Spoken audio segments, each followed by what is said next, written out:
Breaking news, the Kansas City Chiefs might not be franchise tagging Trey Smith. So let's talk about this and what it means for the Chicago Bears, who are going to be interested in signing Trey Smith in free agency. So what is going on, y'all? Faiz Sports Talk back at it with another video talking some NFL here to talk about the Chicago Bears. So if you're a Bears fan, guys, hit that subscribe button down below. What are you waiting for? Please do so. It is the best way to support me on the channel. And hit the bell icon so you're notified every time I drop a new video. All right, so Adam Schefter had an interesting tweet the other day, and let's take a look at it here. And he basically said, tag time starting today through Tuesday, March 4th. Teams can designate franchise or transition players. It is expected to be a quiet tag cycle with minimal tag options, and one of the options he mentioned is Trey Smith. And then Josh Norris, who is, I believe, a fantasy football analyst, he responded to that saying, hadn't considered a Trey Smith franchise tag, that value would equal $25.15 million. Since all offensive linemen are grouped together, that would make him the highest paid guard in football by $4 million in average per year. Robert Hunt received $20 million per year on the open market last year, to which Adam Schefter then replied to him saying, agreed. Hard to imagine the Chiefs franchise tag Trey Smith. A transition tag is more palatable and plausible, okay? And then even Jeff Schwartz, former offensive lineman, said the following: the Chiefs placing a franchise tag on Trey Smith is not happening. They cannot go into free agency with $25 million cap hit on Smith.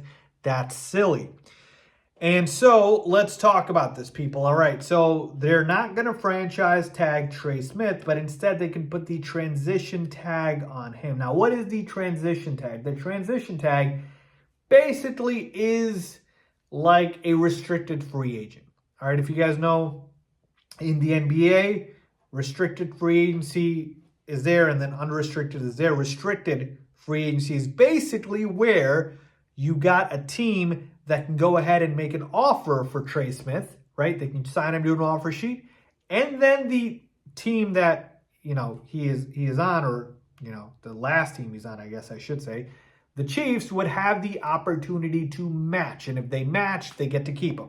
So that's essentially what the transition tag would do here. The franchise tag would just flat out outright, keep Trey Smith on the Chiefs, and you wouldn't be able to go ahead and get an offer out there for him. So essentially, that is what it would be. He would be a restricted free agent. And that is the route they're expecting to take because, like mentioned, the Chiefs don't want to go into free agency with the $25 million cap hit on Trey Smith. So this is good news for the Chicago Bears because this increases the likelihood that they can potentially get Trey Smith. So once free agency starts, they can sign Trey Smith to a massive offer sheet, making him the highest paid guard in football, which will most likely be the case, whether it's the Bears or another team.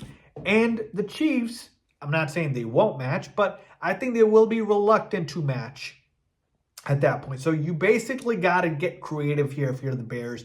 You got to make an offer that's, so appealing, and to Trey Smith, of course, to make him sign it, but also detrimental to the Chiefs because, hey, do we really want to invest this much money when we've got other things maybe we got to look at now that we, weren't able to three-peat, and we got to go back to the drawing board to see what happens. So, again, not saying that this means that he is definitely leaving the Chiefs, but I think it increases the likelihood of that happening, and I think the Bears need to come in here full force and sign him to a massive offer sheet that scares the Chiefs away and lets them not match. And so the Bears get to have Trey Smith. So that is essentially what we have going on here. All right? And that's what the Bears need to do once free agency starts.